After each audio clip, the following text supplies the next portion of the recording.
Good evening, ladies and gentlemen. It is my honor to welcome you to Professor Daryaee's lecture, The Muslim Conquest of Iranshahr and Its Aftermath, brought to you by ISA. My name is Niku, and I'm ISA's Communication Director.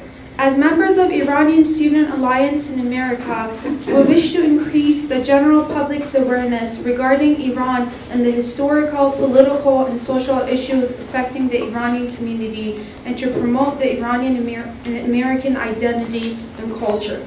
We want to encourage Iranians' representation and involvement in the American political arena, and ultimately provide a forum to address and discuss issues concerning the greater Iranian community.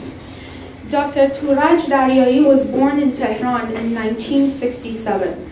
After a series of travels from the young age of 4 and attending various institutions both in Europe and the United States, he attended University of California, Los Angeles, where he received his PhD in history in 1997.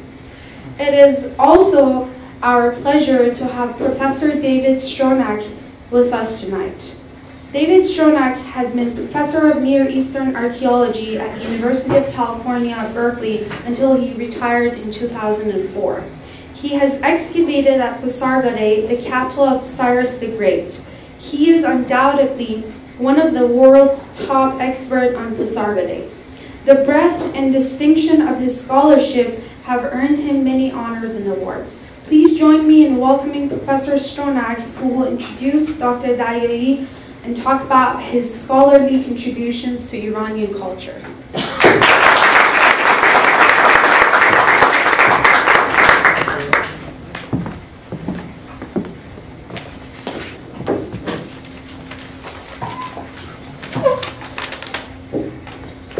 Good evening. I will just add a few words to Nico's remarks. The details of Professor Touraj Daryaee's curriculum vitae are decidedly impressive. Following an initial appointment at California State Fullerton, he was appointed in 2007 as the Howard C. Baskerville Professor in the History of Iran and the Persianate World, and the Associate Director of the Dr. Samuel M. Jordan Center for Persian Studies and Culture at the University of California at Irvine.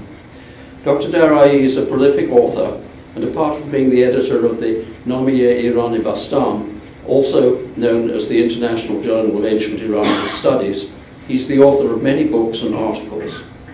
Indeed, his most recent book, Sasanian Persia, The Rise and Fall of an Empire, received the 2011 award of the British Society for Middle Eastern Studies. But above all else, I wish to underscore Professor Daryaee's versatility and his integrity. He has mastered all the necessary tools for his wide-ranging research. That is to say that he is an accomplished linguist, historian, and numismatist. He has a keen eye for social interactions, for the value of the history of food, for example, and for the difficult nuances of religious interaction, whether between Zoroastrianism and Christianity or between Zoroastrianism and the Muslim faith. Also, not being content with studying the Sasanian Empire in all its complexity, with, I might say, an incisive and clear writing style, he's taken up the challenge of understanding the history of Iran at the moment of transition from the end of Sasanian times into the beginning of the Islamic period. I want, for those of you here who are interested in early Iran, to have a sense, in fact, of all the many tools you need in order to acquire an appropriate breadth of knowledge in this subject. And I will close by saying that we are very privileged indeed to hear Touraj Daryaee on his present extremely important topic. Professor Daryaee.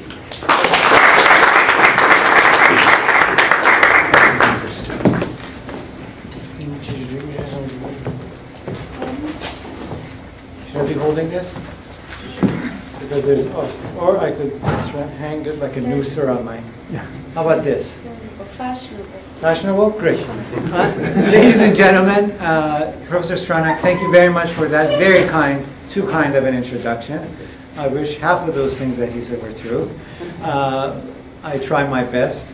It's a pleasure to be here.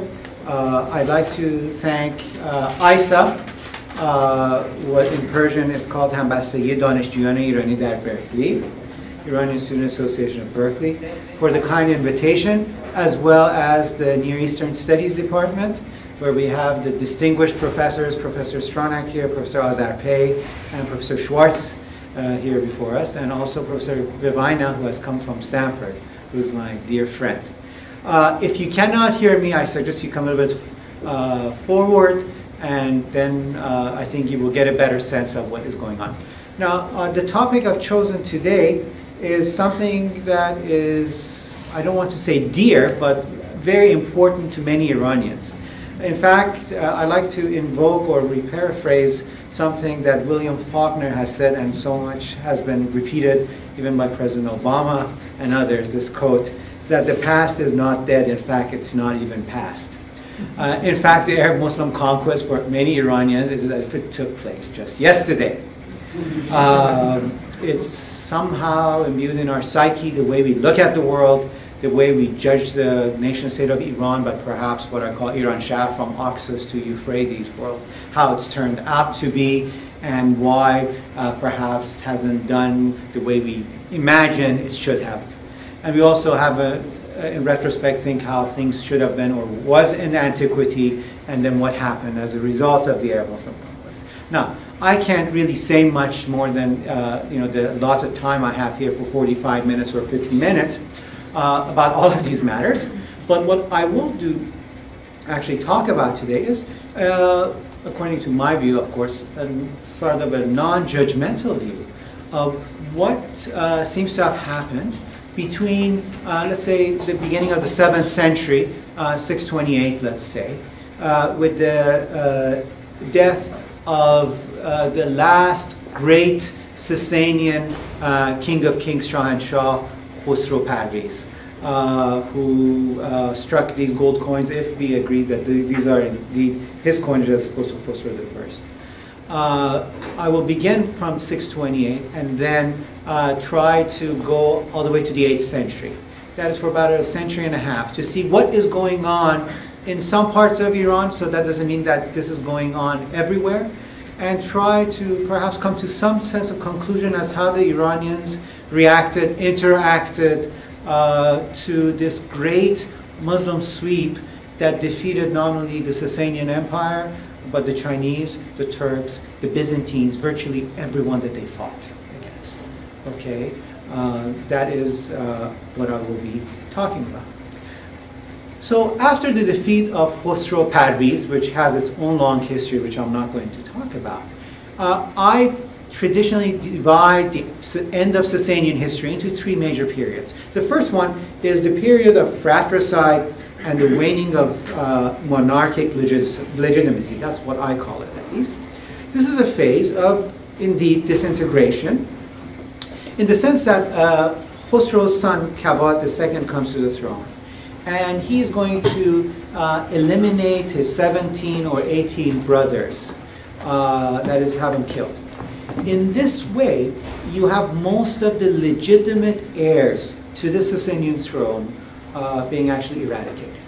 That in itself is a great blow to this Sasanian Empire.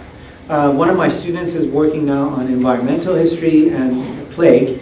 He is now writing on the plague of Shiruye. In fact, during the reign of Kavad, a plague seems to have taken place in Mesopotamia and southwestern Iran that had a devastating effect. We rarely think of natural causes, the issue of irrigation, its upkeep, as well as plague, and the effect that it has on the economy and actually the politics, and that's what he's doing. And the plague seemed to have been also very important, which, according to some accounts, led to the death of Kavad II. And then his son Ardashir III, who is quite a young boy when he's put on the throne, where the first real coup or takeover of power by a non-member of the Sasanian family takes place. The famous Sasanian general, Shahbaraz, who had done wonders for the Sasanian military in the 7th century, in fact, attempts and is successful at taking the throne. Here's a piece of evidence that we have from Sebios, an important historian, Armenian historian, which tells us that Heraclius, the Byzantine emperor, actually tells Shahrbaraz to indeed take the throne. And this is, I think, unprecedented, certainly in Sasanian history. That is, we look at Sasanian ideology, the idea of the person from the family of Sasan is endowed with what we call khware or far, as many of you know in Persian, the special ingredient that brings legitimacy to the Iranian world, to the king, and where it's manifested in various ways, including this halo, as you see around the king's head, is very important. And it stated, according to Sasanian ideology and in the Persian text, it stays with the rightful king and, of course, the Sasanian king, who is ruling over this territory called Iranshahr. And the Shahanshah, of course, is endowed with it. For the first time now, we have a general who thinks that there is no need to be from the family of Sasan. And in fact, he could be endowed with the khware as well. This is a great breaking with the tradition. So not only you have now plague and defeat, but also the takeover of power by a non-Sasanian family. That is the first period of, I think, this beginning of decline of the Sasanian Empire. The second period, which I call factionalism and division, brings about a number of rulers, some of whom we do have literary evidence about. So early Islamic sources, Tabari, Tha'alabi, you know, and the Persian sources, Bal'ami, Farsinami, Ibn Balkhi, you name it, they do mention them, and there are a few that are missing, which we only have numismatic evidence. That is evidence from the coinage, including Khosrow III and the IV probably, and the Piruz. So we know a series of kings are mentioned, Queen Buran, Azar Midokht, Khosrow III and Khosrow IV, and a Piruz. In between 630 and 632, which is a bit odd. For about 2 or 3 years, you have about 5 or 6 kings and queens minting coins. Apparently they're ruling. How is this possible? Is it that they are ruling one after another? That is the traditional suggestion that is given. Now, according to my idea, that is not the case. In fact, what has happened is that the empire has fractured, where there are locations or provinces that a certain pretender to the throne is minting coins, and then you have others in Iraq or Mesopotamia and in Fars and the close areas who are the crowned king or queen minting coins as well. That is, depending on the locality, different people are claiming kingship. And many of these are generals who are doing this. The most important of these rulers of this period is Queen Buran. And Queen Buran is important not because this is a woman who's come to the throne. What is important is that she is the last ruler to try to restore order to this kingship. Every single source, it's meager, that talks about Queen Buran states that not only she tried to make peace with the Byzantines and return the true cross, what was taken by Khosrow, but also to restore order within the empire, and also restore the ideological breakage that had taken place with Shahrbaraz. For example, we have this beautiful, well, the traditional silver coinage of Sasanians, and we know this is Buran, with her name there, the earrings and the braided hair. But then she also minted a gold coin. This is a medallion, special medallion, which states Buran, restorer of the lineage of the gods, which I suggest that is reverting to, or mentioning his father, Khosrow. He's saying that he's restoring the tradition of Sasan. So there's ideological implications, but also practical implications with Buran.